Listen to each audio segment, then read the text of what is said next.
제18장. 그때 제자들이 예수께 나와 이르되 천국에서는 누가 크니까?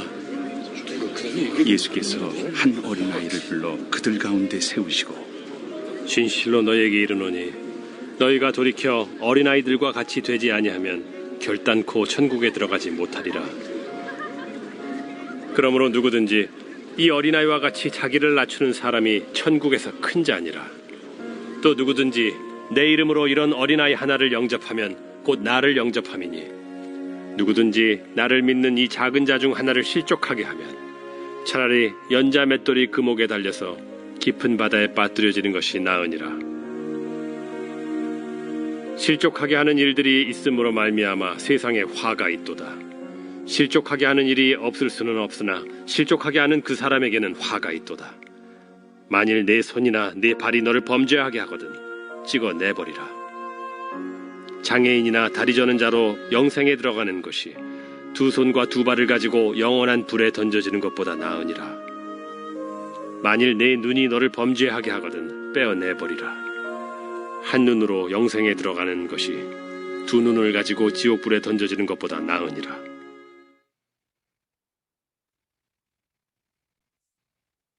오늘 본문 말씀에서는 제자들이 예수님께 나와서 질문을 합니다. 천국에서 큰 자는 누구입니까? 라고 질문을 하였습니다. 오늘 본문에서는 제자들이 매우 점잖게 예수님께 질문을 하였습니다. 그러나 이 동일한 기사를 다루고 있는 마가복음과 누가복음에서는요, 천국에서 누가 큰 자인가?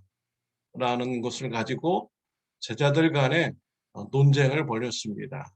또한 다투기도 하였습니다. 왜 제자들이 이러한 문제로 서로 논쟁하고 다투었을까요? 제자들 중에 누군가가 자신이 천국에서 큰 자이다라고 말하였기 때문입니다. 이래서 제자들 간에 다툼이 일어나게 되는 것이죠. 제자들의 이런 질문에 예수님께서 대답하여 주십니다. 4절에 보면 그러므로 누구든지 이 어린아이와 같이 자기를 낮추는 사람이 천국에서 큰 자니라 라고 하였습니다. 천국에서 큰 자는 어린아이와 같이 자기를 낮추는 자입니다.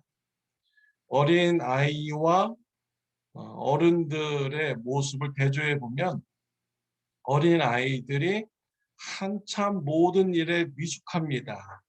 또 무능력한 것이죠. 어린아이들은 어른들 앞에서 낮아질 수밖에 없는 것입니다. 겸손한 마음을 가질 수밖에 없는 것이죠. 이와 같이 어린아이와 같이 다른 사람들을 대할 때 낮아지고 겸손한 마음으로 대하는 그 사람이 바로 천국에서 큰 자이다 라고 말씀을 하셨습니다. 이런 것은 세상의 원리하고 너무 다른 것이죠. 세상에서는 부자가 큰 자입니다. 강한 자가 큰 자입니다. 권력이 있는 자가 큰 자입니다. 그리고 약한 자고 낮은 자들은 큰 자들을 섬겨야 되는 것이죠. 그러나 천국에서는 다른 원리가 적용됩니다. 낮아지는 자가 천국에서는 큰 자가 되는 것입니다. 우리 예수님의 사역을 보면 좀 더 우리 이해가 잘 됩니다. 마태복음 20장 28절 말씀에 보면은 인자가 온 것은 섬김을 받으려 함이 아니라 도리어 섬기려 하고 자기 목숨을 많은 사람의 대속물로 주려 함이니라 라고 했습니다. 예수님께서는 이 땅에 오셔서 섬김의 사역을 하셨습니다. 많은 사람들을 죄에서 구원하시고자 자신의 목숨을 십자가에서 대속물로 내놓는 섬김을 하셨습니다. 낮아지셔서요, 연약한 모습으로 십자가에서 못 박혀 멸시와 천대를 받으셨습니다. 죄가 없으심에도 불구하고 죄인 취급을 받으면서 죽으셨습니다. 누구의 죄를 대신 형벌받으신 것입니까? 저와 여러분의 죄를 대신 형벌받기 위해서 예수님이 낮은 자리에 내려가신 것입니다. 죽으신 예수님을 우리 하나님께서 3일 만에 다시 살리셨습니다. 그리고 하늘로 승천시켜 주셨습니다. 왕 중에 왕으로 높여 주셨습니다. 예수님을 천국에서 큰 자로 세워 주신 것입니다. 이와 같이 천국에서 큰 자는 낮은 곳에서 섬기는 자가 큰 자가 되는 것입니다. 사랑하는 성도 여러분, 우리 예수님의 모습을 닮아가는 저와 여러분들이 되시기를 바랍니다. 교회에서 다른 사람들이 나보다 더 유능하고 더 신앙이 좋으신 분으로 우리가 생각하고요. 우리가 낮은 마음으로 그분들을 잘 섬기는 섬김의 사역을 하시기를 바랍니다.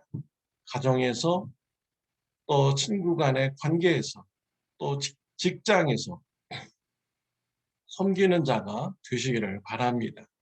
그렇다면 천국에서 하나님께서 저와 여러분들을 높여 주실 것입니다. 5절에 보면은 또 누구든지 내 이름으로 이런 어린아이 하나를 영접하면 곧 나를 영접함이니라고 하였습니다. 예수님의 이름으로 어린아이와 같이 작은 자를 잘 대접하면 곧 예수님을 대접하는 것이다 라고 가르쳐 주셨습니다. 이것은 교회에서 가장 작은 자라고 할지라도 업심 여기지 말라는 것입니다. 교회에서 가장 연약하고 무능력하고 별 존재감이 없는 그 사람이 바로 예수님이라는 것이죠. 예수님은 연약한 자와 동일시 여기셨습니다. 연약한 자를 잘 섬기는 것이 곧 예수님을 섬기는 것이다 라고 가르쳐 주셨습니다. 그래서 교회에서는요, 차별 대우가 있어서는 안 됩니다. 부자이고 세상에서 명예롭고 권력 있는 이런 사람들은 아주 귀하게 생각하며 친절하게 대해주고 세상에서 가난하고 병들고 연약한 무능력한 사람들에게는 별 관심을 가지지 않는 이런 차별 대우를 해서는 안 됩니다. 초대교회 지도자 야고보는 이러한 차별 대우는 죄를 짓는 것이다 라고 말씀을 하여 주셨습니다. 야고보서 2장 9절에 보면 만일 너희가 사람을 차별하여 대하면 죄를 짓는 것이니 율법이 너희를 범법자로 정죄하리라 라고 말씀을 하셨습니다. 차별 대우하는 것은 죄를 짓는 것입니다. 범법자가 되는 것입니다. 교회에서 연약한 자, 부족한 자를 섬기는 것은 예수님을 섬기는 것이라고 말씀을 하셨습니다. 사랑하는 성도 여러분, 예수님을 섬기는 귀한 선택을 하는 저와 여러분들이 되시기를 바랍니다. 6절 말씀에 보면은 우리말 성경으로 읽으면 이런 말씀이 됩니다.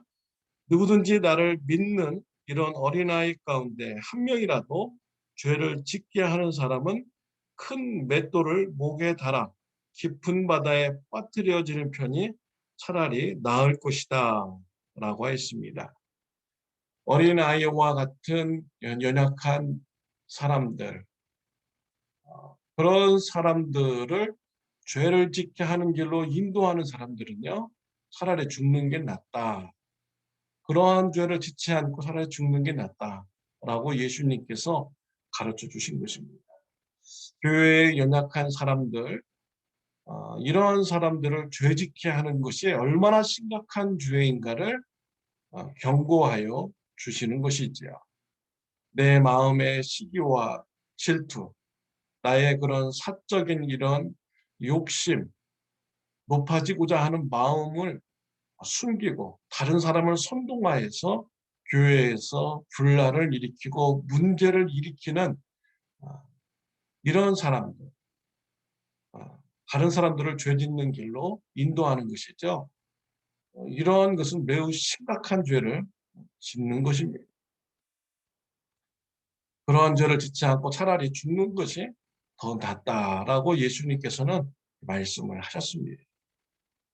죄를 짓게 하는 손이나 발이나 눈이 있으면 차라리 그런 것을 잘라버리고 죄를 안 짓고 천국에 들어가는 것이 더 복되다라고, 더 낫다라고 우리 예수님은 가르쳐 주셨습니다. 어린아이와 같이 연약한 자를 우리가 생명의 길로, 또 신앙의 길로 우리가 잘 인도해야 되겠습니다. 우리 예수님은 우리에게 섬김의 모범을 보여주셨습니다. 낮은 자리에서 낮은 마음으로 섬겼더니 하나님께서 예수님을 높여 주셨습니다. 또 연약한 자를 섬기면 그것이 곧 예수님을 섬기는 자라고 말씀을 하여 주셨습니다. 이런 예수님의 가르침을 우리가 마음에 담아서요, 예수님을 닮아가서 겸손한 마음으로 이웃을 섬기고 연약한 자를 섬김으로 예수님을 섬기는 축복이 저와 여러분들에게 있으시기를 바랍니다. 또 천국에서 큰 자가 되는 축복이 있으시기를 바랍니다. 기도드리겠습니다. 하나님 아버지, 감사합니다. 오늘 말씀을 통하여서 천국에서 누가 큰 자인가를 알게 해주셔서 감사합니다. 예수님처럼 섬기는 자가 되어서 천국에서 큰 상을 받는 저와 우리 성도님들 되게 하여 주옵소서. 이 땅에서 연약한 지체를 우리가 예수님으로 바라보고 섬기는 자가 되게 하여 주옵소서. 연약한 지체를 선한 길로 인도하는 신앙의 삶이 되게 하여 주옵소서. 예수님의 이름으로 기도드렸습니다. 아멘. 오늘 하루도 좋은 하루가 되시기를 바랍니다.